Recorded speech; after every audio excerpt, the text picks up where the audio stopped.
Mama don't allow no architecture around here. Mama don't allow no architecture around here.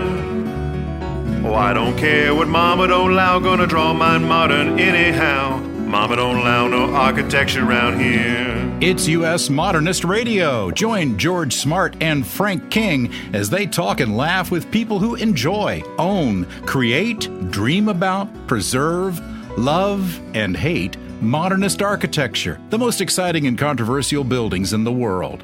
Show your support by visiting US Modernist massive mid-century modern archives at usmodernist.org or join our newsletter list at ncmodernist.org.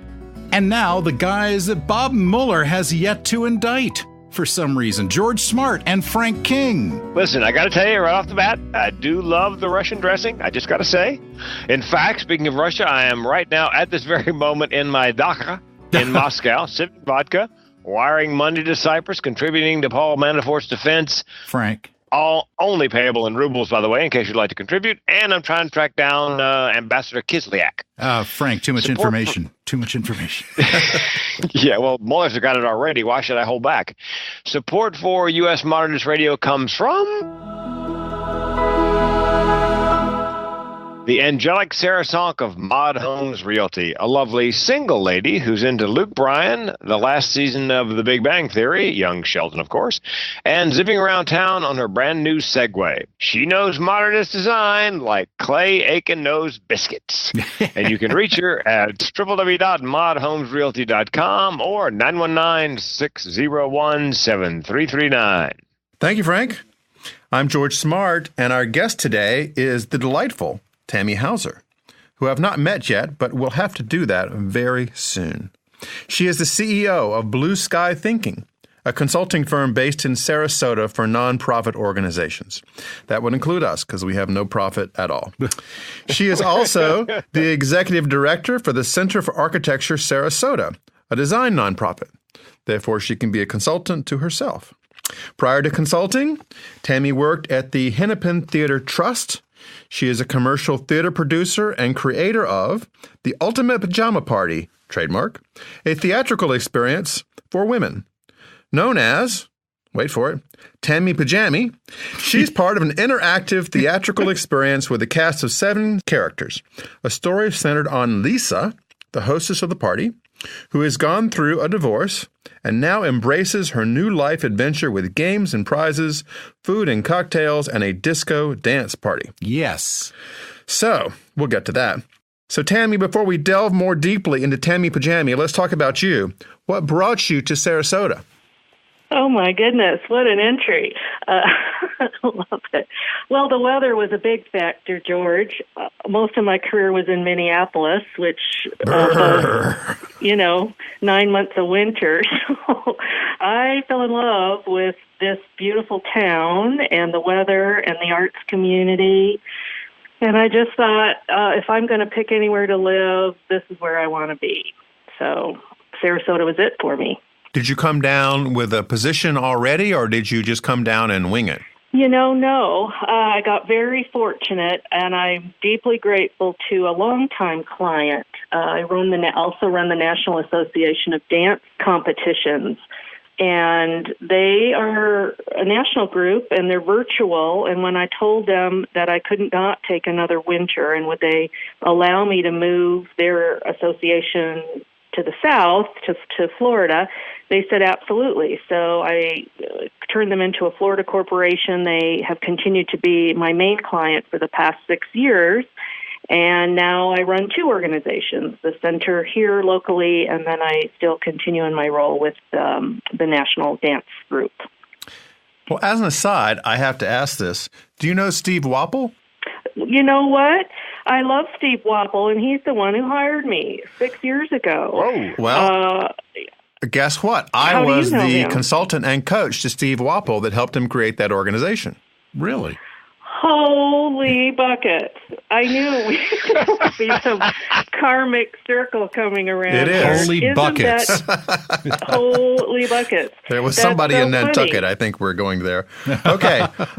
Tell us, what is the Ultimate Pajama Party? I loved reading about this in your bio. Oh, Is it a play that people can attend, or is it like a private game at home? No, here's what I call it. I call it a she-vent.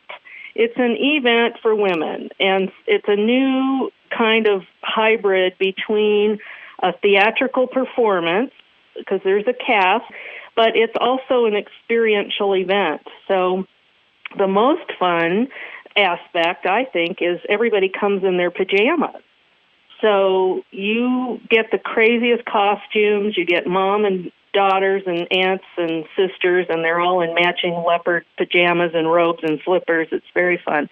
And through the night, they are treated like they're part of a grown-up girl slumber party. So there's a photo bed. We've got these beautiful cabana boys who serve you drinks and rub your neck all night long. Are these real cabana boys or like made up? Oh, they are. Oh, okay. No, they're gorgeous cabana boys. It ends with a big disco dance party. There's shopping. There's spa treatments. It's a full girly girl party, and has been just a wonderful creative outlet for me over the last 10 years. And I'm currently re-envisioning it a bit for a different kind of an audience. I'd love to have it on a cruise ship experience where it's all-women cruise ships, because it's just got all the aspects of what you could do, and then you just get to roll back to your room and go to sleep afterwards. No driving, no babysitters, none of that stuff. So it's just been a really fun, creative experience for me. Okay, Tammy? Yes. Tammy, I work cruise ships. So if you, because I know you can reserve an entire cruise ship for an event. Yep. So if you end up reserving an entire cruise ship for an event, and you need a cruise comic, for goodness sakes, all right. I would be delighted. But you're a guy. Well, yeah, but we have I've got some apps like guys. He could be a cabana boy. Come on. Yeah. We could be a cabana boy. That's true. Yeah. Well, we also auction off single That's a men, funny so thought. I don't know if that would work, but... Well, I'm an auctioneer too, Tammy, so we could make that work. Oh my gosh. Are you a fireman too? He's been a police officer briefly, I think. Oh my Yeah. gosh. Yeah, So you're came the close. trifecta here. So, okay. This sounds like fun. It's fun. So it is. it's something that people, like somebody calls you up and orders this, like over the phone, says, I want an ultimate pajama party for my friends, and then you bring the whole production to them? No, it doesn't work like that, at least not in this iteration. When I started it, I ran it once a year. It was an annual event, and it was tied to a charity. It actually grew out of I used to have an event company, and I would create fundraising events, galas, parties for some of my nonprofit clients. Well, this grew out of a need for that. So I ran it for 3 years as a one-night event. I had celebrities come in. I was in a hotel, and I produced the whole thing. And then I was approached by my previous people I worked with through Broadway across America, and they said, how do you think about turning this into a theatrical production? And really, at that point, I hadn't thought of it. How dumb. I have a theater background, and you'd think that would be obvious, but it wasn't to me at that point.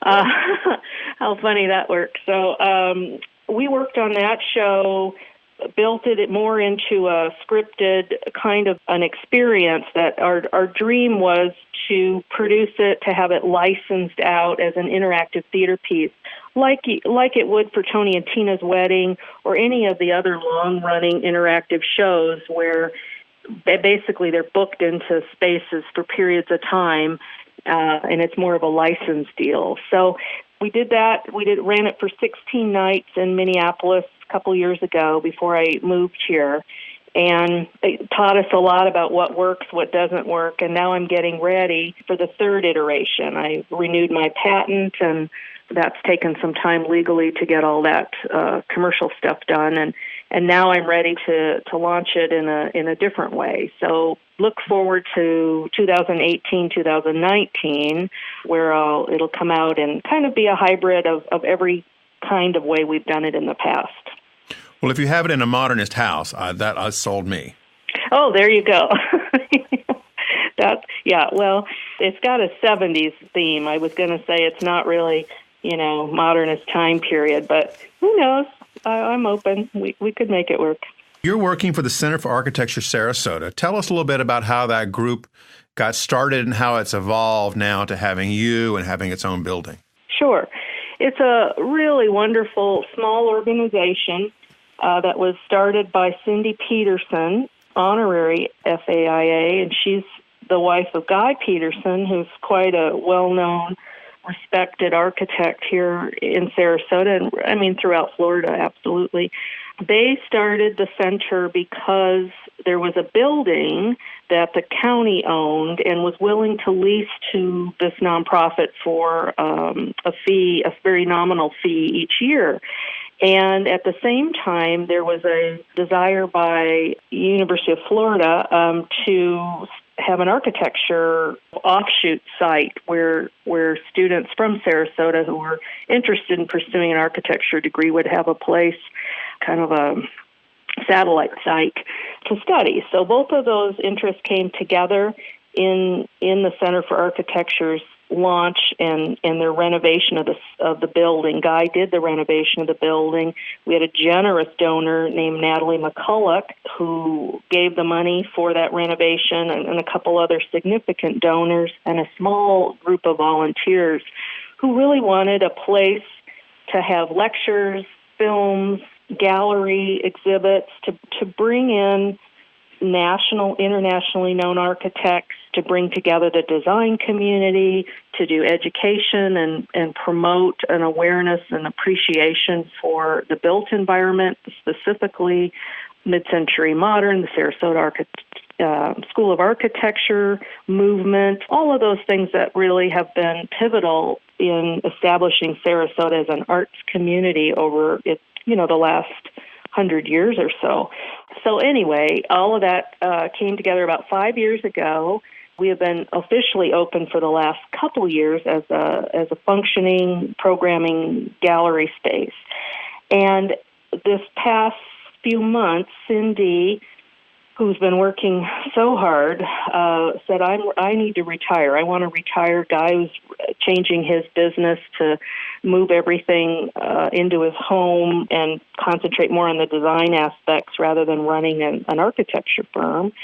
And Cindy, when I first came to Sarasota, I think I shared with you that I was reading about the center's programs. I happened to move here during Architecture and Design Month, which is October every year. And I was just fascinated by what they were bringing in. Tashika Morey was coming in with an amazing gallery exhibit. They were doing this thing called Building a Day, which is an email blast about a specific building in Florida that Cindy, who's trained as an architectural archivist, had put together.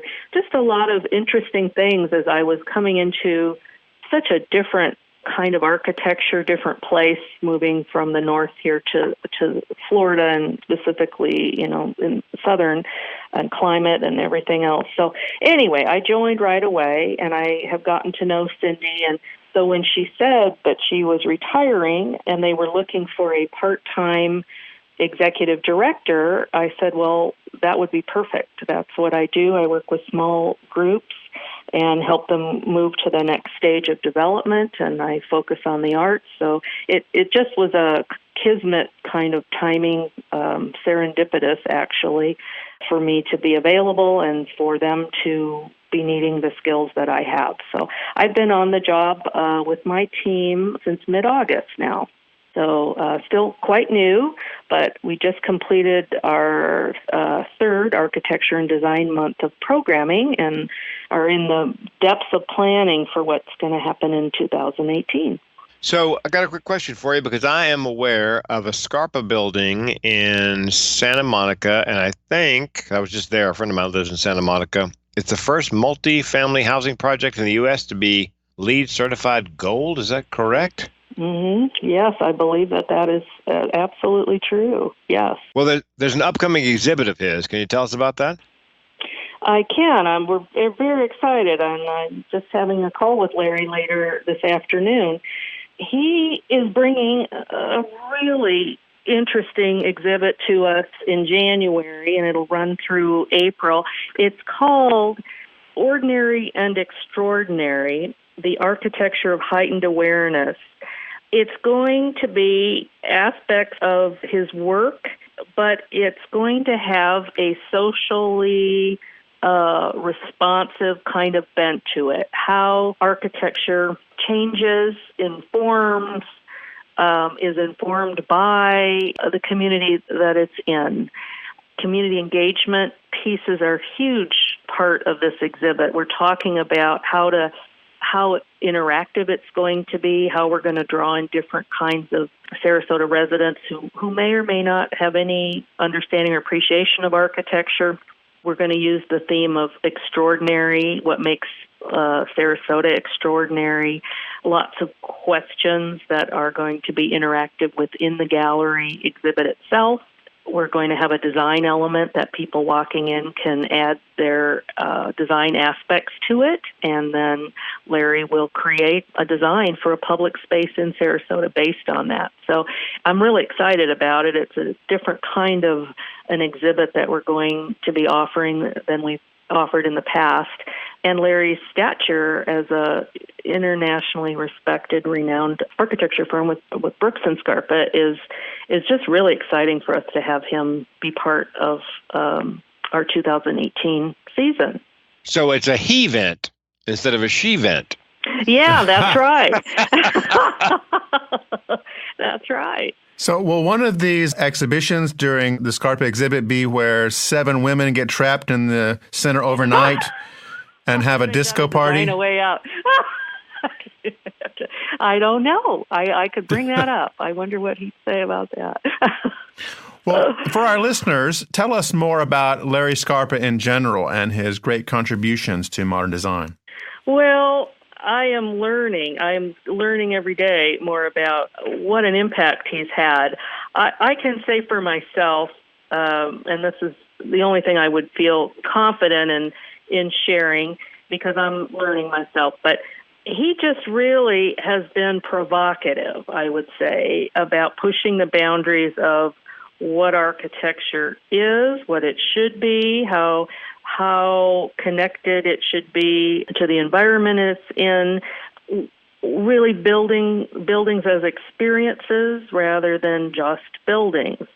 I find him personally to be so open and engaging and just not at all what you might think of someone of his stature, heaviness or seriousness of someone who's just really pushed architecture forward. He's just a very engaging, warm person who wants everybody, every man to appreciate, understand, connect to the built environment. So I've really enjoyed working with him, and his assistant, Jill Slaughter, who is a museum consultant, is helping him with this exhibition. And I think it will be touring to other locations. I'll know more after our call today, but that's what my sense is. And then cumulatively, each place he goes will add on to the part of the exhibit. So there would be a Sarasota presence in the next location, and on and on and on, so that the exhibit itself is a creative process. Like a chain letter. And like a chain letter. Oh, yeah. And if you don't send it to the next city, you'll have 4 years of bad luck. Yeah, exactly. I read about Larry Scarpa and something really fascinating. In 1976, his dad moved to Winter Haven, Florida with a family and opened a restaurant. And Larry worked there and befriended a regular customer named Jean Leedy, who is a very famous Florida architect. And Jean became Larry's mentor.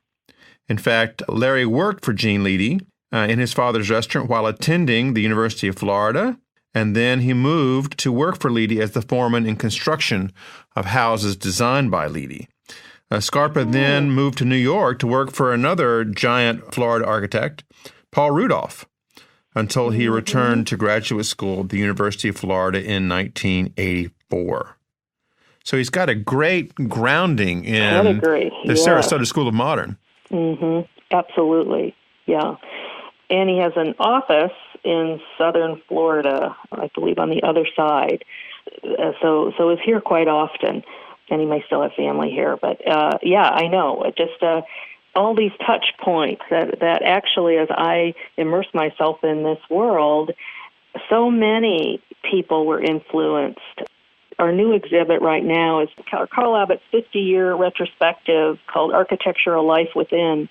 Well, Carl was also heavily influenced. He went to Yale, studied with Rudolph as well, was classmates with Joe Farrell, came back here, spent 50 years of his career. He really helped to establish and carry on the Sarasota School of Architecture movement in a lot of his designs. And his exhibit just opened last week, and he did a beautiful trolley tour around Siesta Key, and I learned so much just about what Sarasota used to be like, how sort of it was when Paul Rudolph was here, Victor Lundy was here, Jean Nalidi was here.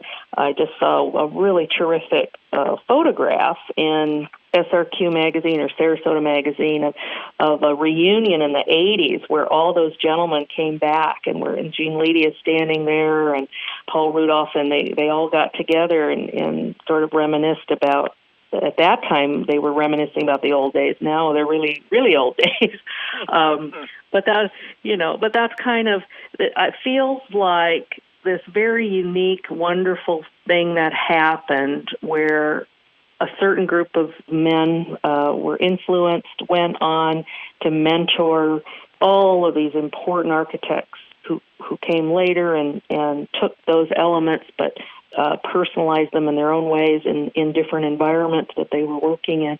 That's really a special thing. I don't know how many other communities are like that. Maybe it's because it's a smaller town. Maybe it's a newer town. I don't know. Certainly, I didn't sense any of that in Minneapolis. So I don't know if you sense it there, where you are. But it's pretty unique for here. Well, we have a thriving community, but it's not on the same kind of scale as Sarasota. You see that also, I would say, in the visual arts. A lot of painters, different artists who went on to mentor other artists who continued to keep coming back to Sarasota, then eventually moving here. This just kind of, I want to say like not a cobweb, but maybe a web in a sort of way, just all these tentacles and connections. It just fascinates me how much influence a few people had at the beginning of a movement, really, and how that continues today. Tammy, you just finished up something called, and I hope I get this right, Archtober? What was that about? Well, that was really our Architecture and Design Month. I don't know if it's Archtober. Okay. Or Archtober. We do a lot of things with art. I know. Yep. I'm thinking about a new thing which will be fun called Architrivia, and I'm already thinking people won't know how to pronounce it. It's phonetically spelled out. But yeah, it's a play on architecture. So Archtober is just our Architecture and Design Month. We just had so many things going on with Carl's exhibit, my coming on board. We had a party for that. We had an atelier talk. We do those monthly. We had a walking tour. What's an atelier? It sounds like a very fancy word for something. It does. It's a pretty word. It just really is inside of a studio or craftsman studio talk. And I suppose maybe I should look that meaning up, or one of us should. I don't know what the actual translation is, but I feel like it's about a studio, someone's personal creative space is their atelier. And so we have a monthly series where people invite us in, and we had one at Pansy Bayou, which is a new textile and modern furniture store owned by Ellen Hansen, who's recently moved to Sarasota from New York. And so she talked just about her design and inspiration and these incredible fabrics that are all handmade here. So that's what it is. We've metal fabricators. We've done. It's a workshop. Yeah, a workshop. Right. Yeah, and just a casual, behind the scenes kind of a thing. So we have that. We have John McCarthy, who's just the most interesting. He would make a terrific guest, actually, on your show, but he is calls himself a modern architecture, well, I guess a broader, not just modern, but architectural storyteller. He knows everything there is to know about Sarasota history, and he has all these different walking tours that he takes people on. He's extremely entertaining, knows all kinds of things. Anyway, that we had one of those in October. It's just been a crazy busy month. And we had Building a Day, 31 days of different buildings that we showcase one a day. Tell me, how did the fall hurricanes affect Sarasota and its buildings? Well, thank goodness, not too much. We were very nervous. I think I shared with you, we are an all-glass building, and we're right downtown Sarasota. And how do you possibly protect an all-glass building? Not very far with plywood from the bay front. Yeah, when you've got for a week on the news every minute of every day showing this big, huge blob called Irma that's moving forward towards us, that's twice the width of Florida. It had us all in complete panic, I will say. So fortunately, by the time it got to us, it had lost a lot of steam, and for whatever crazy divine reason, downtown was spared. My favorite tiki bar right on the bay was just fine. No power loss, nothing had happened. Now, the rest of Sarasota was out of power for 2 days to 20 days. Lots of trees down, lots of debris, still not picked up. We're still dealing with the aftermath of the storm. But thank goodness, none of our important buildings. We have a beautiful Victor Lundy Blue Pagoda building very close to the bayfront. The Cocoon House, a number of very important, architecturally significant, historically significant buildings, totally fine. You'd never know anything happened. So just feeling very fortunate about that. Well, and I was just at Florida Southern College, and as I drove on the campus, I thought to myself, man, that's a lot of glass and concrete. Then I was leaving the college that evening, and my headlights hit a street sign. And the street sign, I sent a copy to George, said Frank Lloyd Wright Boulevard, and I thought, well, that's, unfortunately, they didn't suffer a great deal of damage. I couldn't tell if anything. It didn't appear that any of the buildings that he designed were, they may have had some trees down and stuff, but pretty much everything was. And it was an amazing campus. It was, once you get into the interior, you realize the open spaces, the glasses, the concrete. It's just a gorgeous campus. Yeah, that's on my list. People have shared their stories and their visits, and I can't wait to go and see it. Tammy, when people want to come to Sarasota and visit your center, how can they get in touch with you, and when are you open? Tell us things like that. We are open 5 days a week. We're open Tuesday through Saturday from noon to 5. We are right on South Orange Avenue, so it's right off of Main Street in downtown. You just head south on Orange Avenue, you walk right by us, just a 3-block walk from downtown. We have a website, which is CFA, Center for Architecture, SRQ, which stands for Sarasota, so cfasrq.org. And that has all of our current exhibits and events and hours and everything else on it. I encourage you to check that out because before an exhibit, we usually are closed as we prepare the installation for that exhibit. Larry Scarpa's Ordinary and Extraordinary exhibit will begin January 27th. So there'll be a week at least before that where we're getting the installation ready. But otherwise, we are open. When we don't have a gallery exhibit, we have another show called Retro Works. And really what that is a second look back at all of the exhibits that we've had over the last 2 years. So you get a chance to see a variety of different exhibitions that we've had. So there's always something going on there. We have docents who will be happy to talk with you. They can point out other significant buildings right within our walking area. There's just a lot of fun neighborhood areas very close by. So lots of stuff to see. So we'd love to have you come by, and certainly check out the website first. All right. Well, Tammy, thank you so much for joining us. It's been a real pleasure to have you on the show. Thank you, George. And Frank, I really appreciate it. We love to invite everybody down to Sarasota. It's really the best kept secret that, we keep telling that secret. I don't know how long we'll keep it, but it's such a beautiful place. Thank you so much for having me. We're not going to help you keep the secret, sorry. Well, don't worry. Bob Mueller is taping this show, so I'm sure that it will be coming out under indictment soon. Thanks for listening. US Modernist Radio is underwritten by real estate agent Sarah Sonk, the miracle of Modernism Street, the middleweight of mid-century, the titan of terrazzo, the queen of the Barcelona chair, and the monarch of modernism. Shall I go on? You can reach her at 919-601-7339. Okay, take us out, Tom. Thanks. You can visit usmodernist.org for more information about the day's show. US Modernist Radio is produced by Soundtracks Recording Studios in Raleigh, North Carolina. Our theme song was performed by George Smart and Robinson Earl. Cindy the Mole Stratton researches guests in her pajamas from a secret underground bunker. US Modernist Radio is a production of North Carolina Modernist Houses, a nonprofit educational archive for the documentation, preservation, and promotion of modernist residential design. I'm Tom Guild. I lost a bet. I'm so glad we had this time together just to have a laugh or sing a song. Seems we just got started, then before you know it, comes the time we have to say so long.